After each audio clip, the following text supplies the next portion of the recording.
MBA Gestion, c'est une chaîne dédiée à la gestion. Dans la séance d'aujourd'hui, on va traiter le choix des investissements dans le cadre de la gestion financière. Qu'est-ce que c'est qu'un investissement? Quelles sont les typologies des investissements? Quels sont les critères et les paramètres qui concernent un investissement? Et au cours de cette séance, on va traiter quelques exemples. L'importance de l'investissement dans la vie de l'entreprise est très important car le développement et la croissance de l'entreprise est conditionné par la réussite des investissements mis en œuvre. Alors, toute décision d'investissement engage l'avenir de l'entreprise. Donc, de ce fait, si l'investissement est réussi, automatiquement, il y aura des retombées positives sur la rentabilité, sur les résultats de l'entreprise. Le choix d'investissement présente un intérêt stratégique pour l'entreprise à long terme de ce fait. Bien, le graphe suivant, c'est un graphe illustratif qui montre en quelque sorte l'évolution des résultats et du chiffre d'affaires de l'entreprise et également des investissements en fonction des années. Donc, c'est-à-dire, plus on met des investissements en place, plus on a réussi dans les investissements, donc automatiquement, il y aura des retombées, des effets positifs sur les résultats et sur l'activité de l'entreprise. Donc, on remarque une augmentation des résultats et une augmentation du chiffre d'affaires, bien sûr, tout en mettant en œuvre des investissements bien choisis. Ainsi, le choix d'investissement implique l'étude d'évaluation de sa rentabilité à long terme par la mise en place des outils et des techniques quantitatives qu'on va voir par la suite. Bien, qu'est-ce qu'un investissement? L'investissement est l'opération qui consiste à acquérir des biens durables ou des actifs immobilisés, c'est-à-dire des biens qu'on peut utiliser pour produire d'autres biens pendant plusieurs années ou bien pendant plusieurs exercices. Alors, ces actifs immobilisés qui seront utilisés pendant plusieurs exercices en vue de réaliser des bénéfices. C'est-à-dire qu'on cherche un objectif, l'objectif recherché, c'est le retour sur investissement ou rentabilité. Donc, on met un investissement parce qu'on attend un retour, c'est-à-dire on attend une rentabilité, bien sûr qu'on va avoir dans le futur. Ainsi, l'entreprise doit mettre en place des outils pour bien étudier la rentabilité de tout investissement à mettre en place. Donc, avant de mettre un investissement, l'entreprise est amenée à étudier la rentabilité de tout investissement. Bien, quels sont les types d'investissement? Donc, on distingue deux classements par nature et par objectif. Alors, par nature, on distingue les investissements suivants. Donc, investissement commercial, c'est-à-dire tout ce qui concerne l'activité commerciale, le positionnement des produits, le développement des ventes,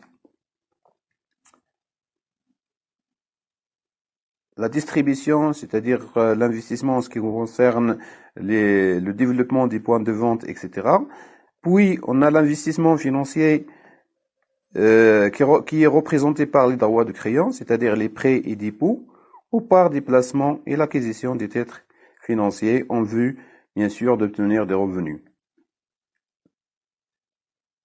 Troisièmement, on a l'investissement matériel, donc qui correspond à l'acquisition des biens corporels physiques, c'est-à-dire des machines, des constructions, des matériels de transport, etc., etc. Donc, il s'agit d'investissement matériel. Donc, généralement, ce sont les outils qu'on peut utiliser au niveau de l'industrie, au niveau des usines, pour produire d'autres biens. Enfin, investissement immatériel, qui comprend essentiellement les dépenses en capital humain, c'est-à-dire tout ce qui concerne les formations et le développement du personnel, puis les brevets et les dépenses liées à la recherche et au développement. Donc là, on distingue des investissements immatériels. Donc, ce sont des biens qu'on ne peut pas toucher en quelque sorte. Voilà ce qui concerne le classement par nature. Passons maintenant au classement par objectif. Alors, le classement par objectif est représenté comme suit. On distingue les investissements de remplacement ou de renouvellement qui sont destinés bien sûr à renouveler les actifs productifs usés ou obsolètes. Donc on a des actifs ou des biens durables qui sont obsolètes et qui sont usés, bien sûr qui sont amortis, afin de maintenir le potentiel productif de l'entreprise. Donc c'est-à-dire pour maintenir le rythme de production de l'entreprise. Deuxièmement, les investissements d'expansion ou de capacité, donc c'est-à-dire on vise la croissance de l'entreprise, qui permettent à l'entreprise d'accroître la capacité de production et de commercialisation des produits existants. Donc, c'est-à-dire, on cherche à faire une expansion de l'activité de l'entreprise pour mieux produire et mieux commercialiser les produits déjà existants. Par la suite, on a l'investissement de productivité ou de modernisation. Donc là, les investissements de productivité visent à réduire les coûts unitaires ou à augmenter les niveaux de production. C'est-à-dire, on vise à mieux produire, à mieux exploiter les actifs. Bien sûr, au lieu de produire avec un rythme moins, on peut faire des investissements ou bien des actifs qui peuvent produire avec un rythme plus. Puis, on a l'investissement d'innovation. Donc, c'est-à-dire ici, on cherche à mettre en place des investissements ou des actifs pour développer de nouveaux produits ou d'apporter des améliorations aux produits existants. C'est-à-dire, on cherche à, bien sûr, penser au futur pour développer de nouveaux produits, de nouveaux modèles qui vont être commercialisés dans l'avenir. Voilà pour ce qui concerne le classement par objectif. Passons maintenant pour voir les paramètres de l'investissement. Alors, quels sont les critères qu'on peut utiliser pour distinguer un investissement? Bien, on a 4 éléments. Capital initial, ou bien ce qu'on appelle l'investissement initial mis en place. Deuxièmement, la durée de vie du projet, ou bien de l'investissement. Troisièmement, les cash flows ou les flux de trésorerie engendrés par l'investissement. Et enfin, la valeur résiduelle du projet à la fin de sa durée. Alors, qu'est-ce que c'est que l'investissement initial? La sélection d'un projet d'investissement implique la comparaison entre le capital investi initialement et zéro et les gains futurs espérés. C'est-à-dire, pour évaluer sa rentabilité, on doit faire la comparaison entre ce qu'on a dépensé, ce qu'on a investi initialement et ce qu'on va gagner dans le futur. Alors, le capital investi est zéro, ou bien l'investissement est zéro. De quoi il s'agit? Il s'agit de la dépense initiale que doit supporter l'entreprise pour réaliser son projet d'investissement. Ce capital, ou bien cet investissement comprend le prix d'acquisition hors taxe, si on a acquis l'immobilisation, ou bien l'actif, ou le coût de production, si l'entreprise produit elle-même cet actif. Plus les frais accessoires d'achat, de transport, de manutention, d'installation, etc. Donc les frais accessoires accompagnant l'acquisition ou la production de l'actif. Plus les droits de douane en cas d'importation, plus la TVA non récupérable, plus les augmentations des besoins de financement d'exploitation, c'est-à-dire ce qu'on a en matière de variation du BFR pour exploiter ces actifs. Bien, pour le BFR, on a une remarque. Alors que la somme engagée au titre de l'augmentation du BFR ne donne pas lieu à amortissement et récupérée au terme de la vie du projet, sachant que les actifs acquis ou bien produits, on leur applique l'amortissement, mais pour le cas du BFR, il est exclu de l'amortissement. Bien, l'investissement initial et l'augmentation du BFR initial sont engagés en début du premier exercice. Donc, c'est-à-dire ce qu'on va dépenser initialement, donc il sera engagé en début du premier exercice ou des exercices pour lesquels elles sont engagées. Donc, généralement, on les engage au début du premier exercice, mais si elles concernent un tel exercice, on doit les affecter à l'exercice qui les ont engagés. Bien, rappelons qu'en fin de projet, le BFR est récupéré, car les stocks sont liquidés, les créances clients sont recouvrées et les dettes fournisseurs réglées. Donc, le BFR, la variation ou bien l'augmentation du BFR qu'on a engagé au début d'exercice, il sera récupéré en fin d'exercice comme un encaissement. Bien. Deuxième caractéristique de l'investissement, c'est la durée de vie. La durée de vie d'un projet est la période durant laquelle il génère des flux de trésorerie. C'est-à-dire plus l'investissement est là, plus il génère des flux de trésorerie ou bien des cash flow. On distingue entre la durée de vie technique, la durée de vie économique et la durée de vie fiscale. Pour la durée de vie technique, c'est la période au terme de laquelle le projet d'investissement devient obsolescent. Donc, c'est-à-dire, il devient sans objet. La durée de vie économique, il correspond à la période pendant laquelle l'investissement engendre des cash flows. C'est-à-dire, plus que l'investissement engagé engendre des cash flows, plus elle est en vie. La durée de vie fiscale, elle correspond à la période d'amortissement du projet. Le bien devient totalement amorti. Donc, la durée de vie fiscale, il correspond à la durée d'amortissement du bien. Pour évaluer la rentabilité d'un projet, quelle est la durée qu'on va utiliser? Alors, l'évaluation de la rentabilité d'un projet doit être faite sur la durée économique, logiquement. Donc, puisque le projet donne lieu à des flux de trésorerie, à des cash flows, donc le projet, il est toujours là. Mais, parfois, il est difficile de prévoir la durée de vie économique. Donc, s'il est difficile de la prévoir, on utilise la durée d'amortissement ou bien ce qu'on appelle la durée fiscale. Généralement, dans nos exemples ou bien dans nos applications, on utilise la durée d'amortissement, c'est-à-dire la durée fiscale, qui est bien sûr plus précise que la. Donc, on peut prévoir facilement la durée fiscale que la durée économique.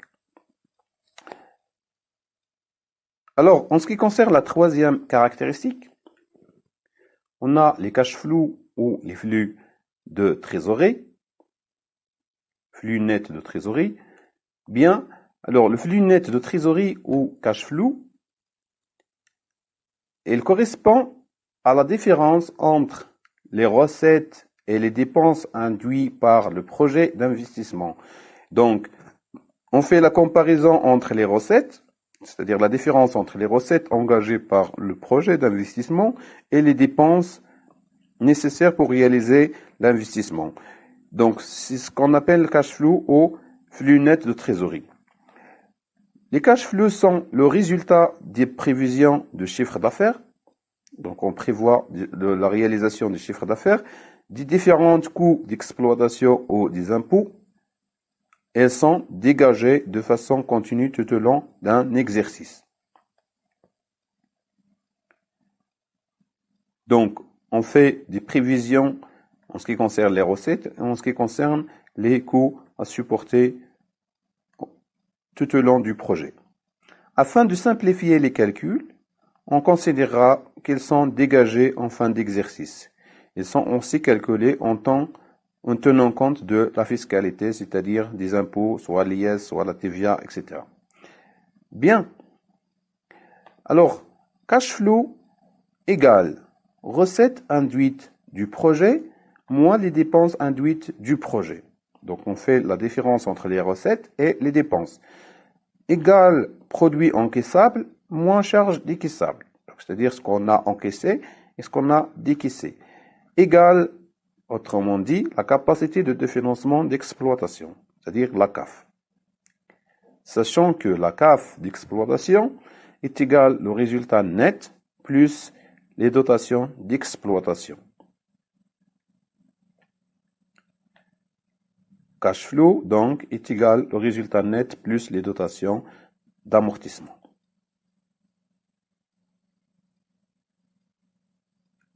Bien. En ce qui concerne la valeur résiduelle, donc, on a dit à la fin de la durée de vie, les biens ont une valeur résiduelle. C'est-à-dire, c'est la valeur qu'on prend en compte pour le choix des projets. Donc, c'est-à-dire ce qui reste à la fin du projet, elle est égale à la valeur finale, donc c'est-à-dire la valeur de cession nette des impôts sur les plus-values. Elle doit être ajoutée au cash flow de la dernière année du projet, donc c'est-à-dire ce qu'on a retrouvé au niveau de la valeur résiduelle. Donc c'est un encaissement qui sera ajouté au niveau du projet. Donc il s'agit donc d'une valeur finale ou bien d'une valeur de cession qui sera encaissée dans la trésorerie de l'entreprise. Maintenant, on va traiter des exemples. Exemple 1, soit un projet d'investissement comportant du matériel pour 400 000 dirhams hors taxe, amortissable linéairement sur 5 ans. La TVA est totalement récupérée.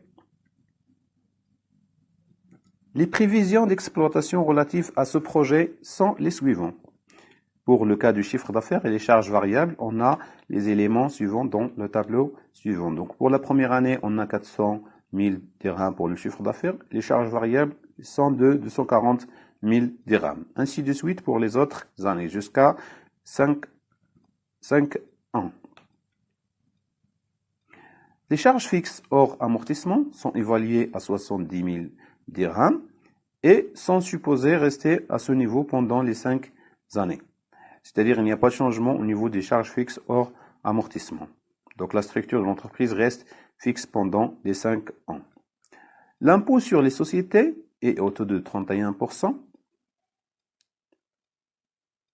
Ce qu'on vous demande, de calculer les cash flows de ce projet. Donc, c'est-à-dire calculer les flux nets de trésorerie pour le cas de ce projet. Bien. Les flux nets de trésorerie ou les cash flows, on peut les présenter dans le tableau suivant. Donc, on a les éléments ici, donc le chiffre d'affaires, charges variables, charges fixes, amortissement, etc. jusqu'à CAF.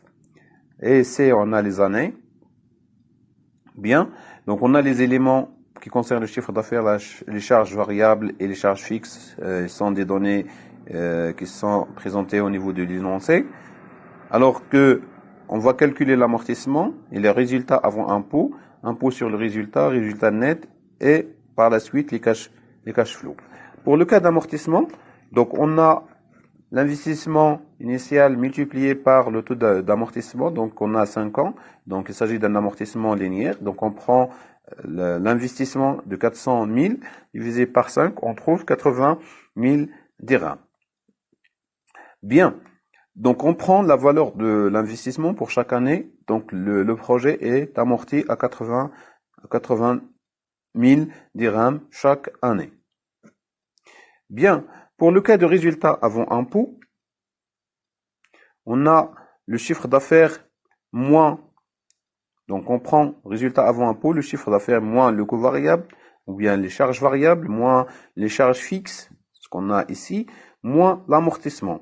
on trouve pour le premier exercice 10 000. Donc le résultat avant impôt est égal à 10 000.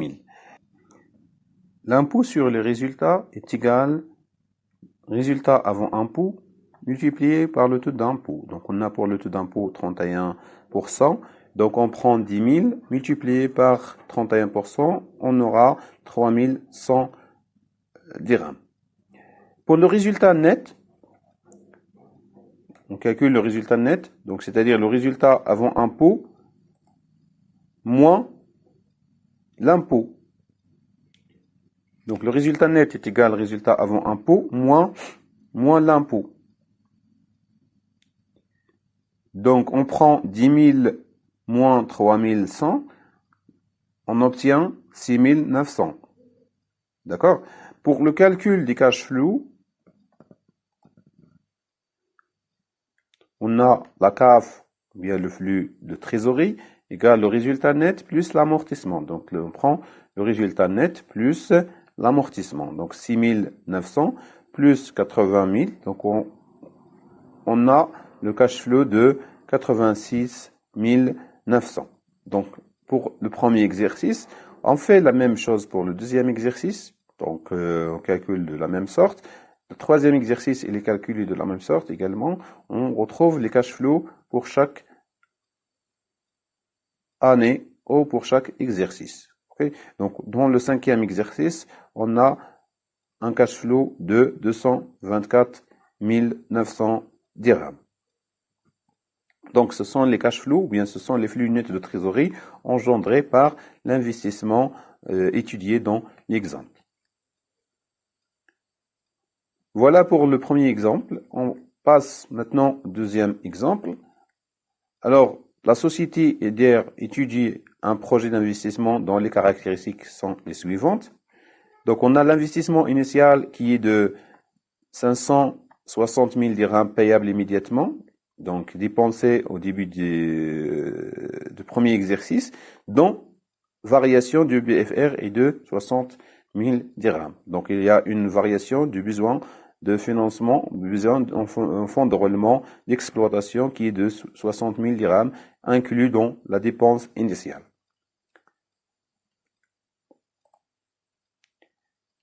Pour le cas de la durée du projet, on a 5 ans, amortissement linéaire.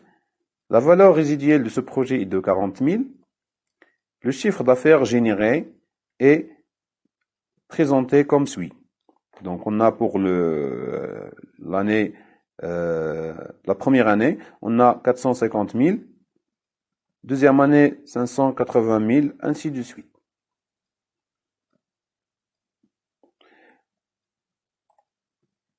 Bien. Pour les charges fixes hors amortissement, sont de 90 000 dirhams. Les dépenses d'exploitation annuelles, les salaires, les matières premières, etc., elles représentent 60% du chiffre d'affaires. Sachant que l'IS est de 31%, on vous demande de calculer les cash flows de ce projet ou bien les flux nets de trésorerie. Alors pour ce faire, on peut calculer les flux nets de trésorerie sous forme d'un tableau comme suit. Donc, par rapport à l'exemple précédent, ce qui s'ajoute au niveau des éléments, on ajoute la valeur résiduelle et la récupération du BFR. Donc, on a dit au niveau de la présentation que la valeur résiduelle et la récupération du BFR sont des flux qui sont, bien sûr, encaissés à la fin du projet. Donc, pour la valeur résiduelle, il s'agit de la valeur vénale de 40 000. Donc, il sera encaissé à la fin du projet. La même chose au niveau de la récupération du BFR, on va le récupérer à la fin du projet. Donc on calcule de la même sorte que le premier exercice, c'est-à-dire ici on va calculer l'amortissement. Juste l'amortissement, ici il est calculé de la manière suivante. Donc on prend la dépense initiale, donc qui est de 560 000 dirhams. Sachant que la variation du BFR ne subit pas d'amortissement, donc on doit éliminer 60 000 dirhams de la variation de BFR. Donc 560 000 moins 60 000 dirhams, donc est égal à 500 000 divisé par la durée de vie qui sera amortie linéairement sur 5 ans. On a 100 000 dirhams. Voilà, donc on va mettre 100 000 dirhams ici. Voilà. Pour le résultat avant impôt, on prend bien sûr le chiffre d'affaires moins les charges variables, moins les charges fixes hors amortissement, moins l'amortissement, on aura moins 10 000 comme résultat. Voilà, comme résultat avant impôt. Pour les charges variables, donc on a dit que les charges variables représentent 60% du chiffre d'affaires, donc on les calcule de la manière suivante, c'est-à-dire on prend le chiffre d'affaires de chaque année multiplié par 60%. Donc pour le cas des charges variables du premier exercice, on a 450 000 multiplié par 60%, on aura 270 000. Donc 450 000 multiplié par 60%, donc on aura 270 000. Pour le résultat net, ici on a moins 10 000 pour le premier exercice, parce que l'impôt sur le résultat est 0, donc on a une perte. Donc on prend, bien sûr, pour le résultat net, si le résultat avant impôt est inférieur à 0, si le résultat avant impôt est inférieur à 0, on a résultat net est égal à résultat avant impôt. Donc c'est-à-dire que l'impôt est égal à 0. Donc on a moins 10 000 pour résultat net. Puis on va ajouter l'amortissement, les dotations d'amortissement. On aura un cash flow de 90 000 pour le premier exercice. On fait le même calcul pour les autres exercices. Juste que pour le deuxième exercice, on a un résultat positif avant impôt. Donc, on calcule l'impôt 31% et on ajoute par la suite au résultat net les amortissements. On ajoute les amortissements.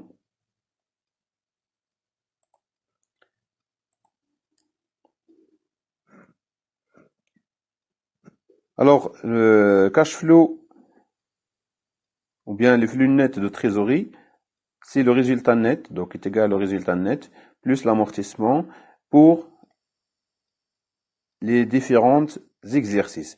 Mais pour le dernier exercice, on va ajouter, comme on vient de dire, ajouter la valeur résiduelle plus la variation de BFR. Donc on ajoute les encaissements de la valeur résiduelle plus la récupération du BFR qui seront encaissés en fin de projet.